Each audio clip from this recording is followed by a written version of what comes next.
ఆయన్నే ముందు నుంచి కూడా టార్గెట్గా చేసుకొని దొరికాడు కదా అని తెచ్చారు ఆయన్ని. మీరు చెప్పినట్లు యాక్చువల్గా అనుచిత వ్యాఖ్యలు చేసింది కృష్ణంరాజు గారు కాబట్టి ఆయన చట్టపరంగా ఆయన మీద తీసుకోవాలా. ఇక్కడ ఆయన ఊరికి యాంకర్ గా ఉన్నాడు కాబట్టి ఇంతకుముందు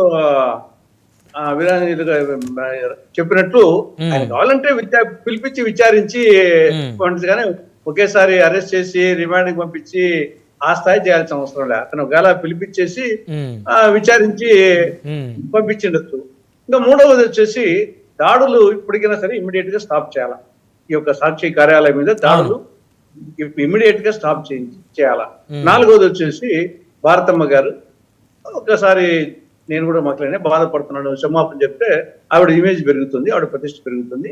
అది తెగేటంత వరకు తెగలేకుండా చేస్తే అది వాళ్ళకి అడ్వాంటేజ్, ఈ సమస్య తీరిపోతుంది. కాబట్టి దీని ఏదో ఎవరికి ప్రెస్టేజ్ పోవాల్సిన ఇష్యూ కాదని నా అభిప్రాయం. భారతమ్మ చెప్పిండొచ్చు, వాళ్ళ పేపర్లో కూడా వచ్చేసి సాధ్యమని ఆల్రెడీ ఇచ్చింది. ఇంకోసారి చెప్పిన ఒక మంచి మాట వచ్చేసి పార్లమెంట్ లో కూడా అసెంబ్లీలో వచ్చేసి ఒకసారి పెద్ద పెద్ద నాయకులే ఒకసారి ఫ్లోలో వచ్చినప్పుడు రాజశేఖర్ రెడ్డి కూడా ఒకసారి క్షమాపణ చెప్పాడు.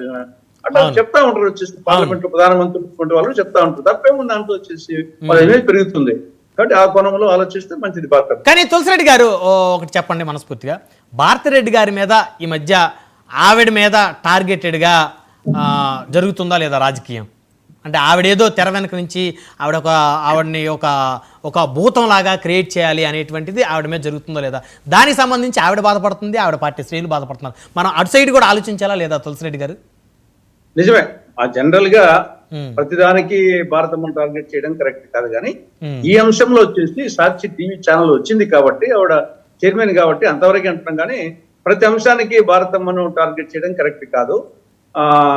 ఆవిడ యాక్చువల్ గా వచ్చేసి మీరు చెప్పినట్టు ముందే చెప్పారు, ఆవిడ పార్టీ పరంగా పదవులు తీసుకోలేదు, నామినేటెడ్ పోస్టు తీసుకోలేదు. ఆవిడ కావాలంటే రాజ్యసభ మెంబర్ కాకూడదా, లేకుంటే ఎమ్మెల్యే కాకూడదా, ఎమ్మెల్సీ కాకూడదా, మంత్రి కాకూడదా? జగన్మోహన్ రెడ్డి ఏం చేయాలను చేయలేడు, ఆవిడ కావాలనుకుంటే ఏది రాదు. కాబట్టి ఆవిడ ప్రధానికి వచ్చేసి టార్గెట్ చేయడం కరెక్ట్ కాదు. కాకపోతే ఏమంటే ఆ పార్టీకి ప్రాణవాయువు వచ్చేసి సాక్షి మీడియా కాబట్టి, సాక్షి మీడియాకు చెందిన ఆవిడ కాబట్టి, భారతీయ సిమెంట్స్ కి వచ్చేసి ఆవిడ చైర్మన్ కాబట్టి ఆ కోణంలో కొన్ని అందులో ప్రత్యేకించి షర్మిల గారికి మరి వదిన గారు కాబట్టి అక్కడ కుటుంబ పరంగా గొడవలు, ఆస్తుల పరంగా గొడవలు అవన్నీ ఉన్నాయి కాబట్టి ఆవిడ టార్గెట్ చేయటం, ఆవిడ టార్గెట్ షర్మిల గారు మాట్లాడిన వెంటనే ఇంకా కూటమి పార్టీలు కూడా షర్మిల గారికి మద్దతుగా భారతీ గారిని టార్గెట్ చేయటం జరుగుతుంది. అదేం కాదు, జగన్మోహన్ రెడ్డి సహధర్మచారిని నేచురల్ గా వచ్చేసి